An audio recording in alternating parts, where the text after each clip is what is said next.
Good afternoon, Your Honor. Assistant Secretary Albert Domingo from the Department of Health. Yes, please.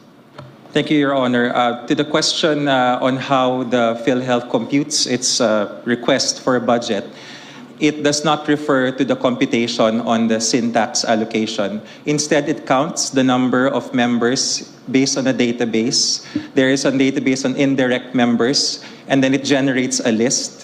It enumerates the number. The exact number escapes me now, but this is the process. And then that number is submitted, multiplied by a factor, which is the premium rate, and then it is submitted to the Department of Budget Management. So therefore, when you come up with your budget request for the subsidy, you don't actually consider the taxes being collected that Congress passed for purposes of subsidy for indirect contributors.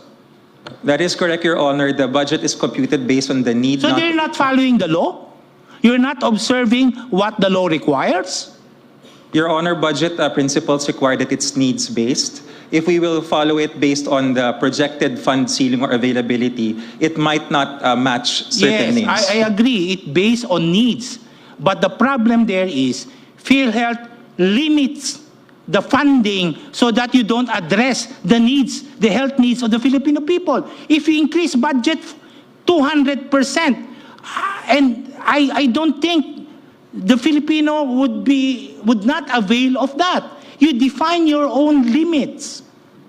The Congress allocates budget or collects taxes, provides for collection of taxes to answer for the subsidy of PhilHealth for indirect contributors.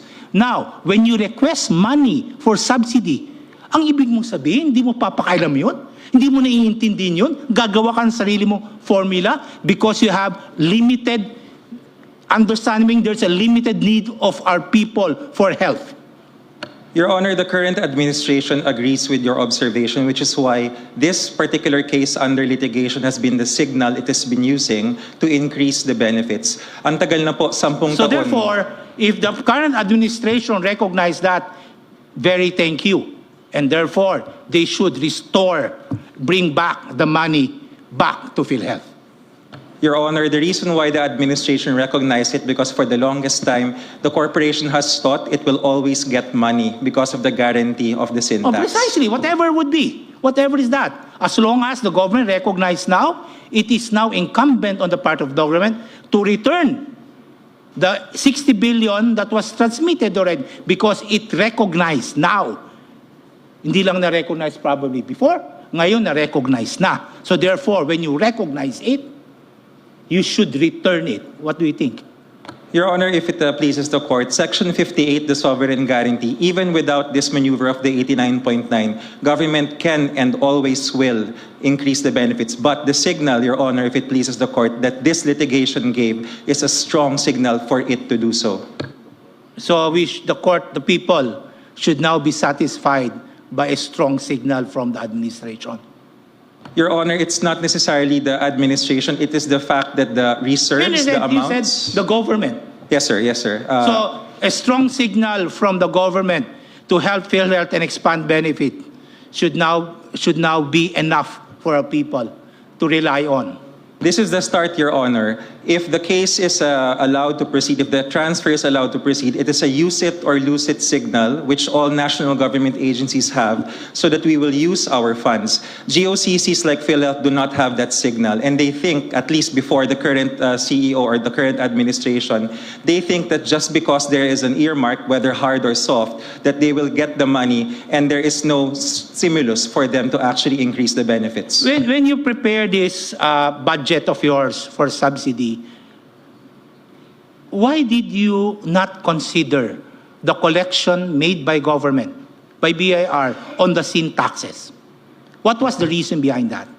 Your Honor, mathematically, it's the premium rate. The way that the premium rate is determined, unfortunately, is not actuarially fair. It is not based on the spread of benefits that is due the Filipino people.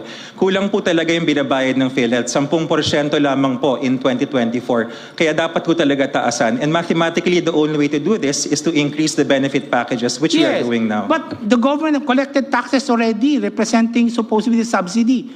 Why would government not transmit everything to PhilHealth as originally intended. That is correct, Your Honor. Unfortunately, the receptacle to which this money can be transmitted cannot handle the amount of money So because if it it's too is- small.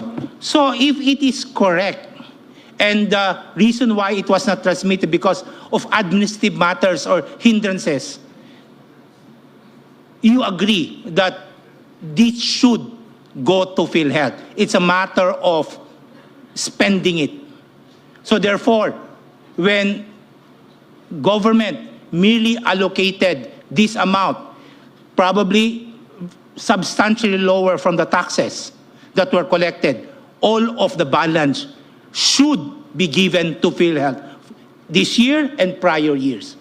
It's just a matter of administrative absorption. Hindi lang kaya gastusin ng PhilHealth. Kung hindi kaya gastusin ng PhilHealth, ibigay sa PhilHealth at utusan ng PhilHealth, oy, taasan ninyo ang benefits nyo. Hoy, mag-hire kayo ng mga tao ninyo para magastos ito para sa health ng ating tao. Your Honor, if I may, 3 presidente na po ng Republika ang dumaan simula noong 2013 hanggang 2023. At siguro mahigit 10 mga presidente ng korporasyon. Ganun po lagi ang utos pero hindi po nangyayari until now. Probably it's time to overhaul PhilHealth and change the board for not complying what the law requires. Hindi kasalanan ng tao yan. For not availing all of these benefits. Apparently from your own words, kasalanan niya ng administrasyon, this administration, last administration, or the previous administration. At kasalanan niya ng PhilHealth Board. Huwag natin pahirapan yung tao because nandyan naman yung pera. The money is there, government actually collected this, and you're not giving it to PhilHealth to serve as health benefits for our people. If I may, Your Honor, in fact, nung una pong oral arguments, iba po yung PCEO na humarap sa korting ito. At nung ikalawang oral arguments, ganun ho kabilis, iba na ho uli yung humarap na CEO. Kino-correct na po. Okay, so that's maybe a good point from PhilHealth, but we cannot close our eyes for the past years na hindi nabigay in benefits. So in that case, maybe PhilHealth can already request the President to return the money, the 60 billion that were transmitted to PhilHealth, to the government for anchor program funds.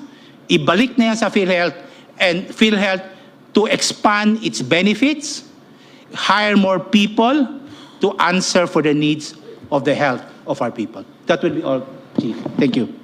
Thank you, Justice Ko.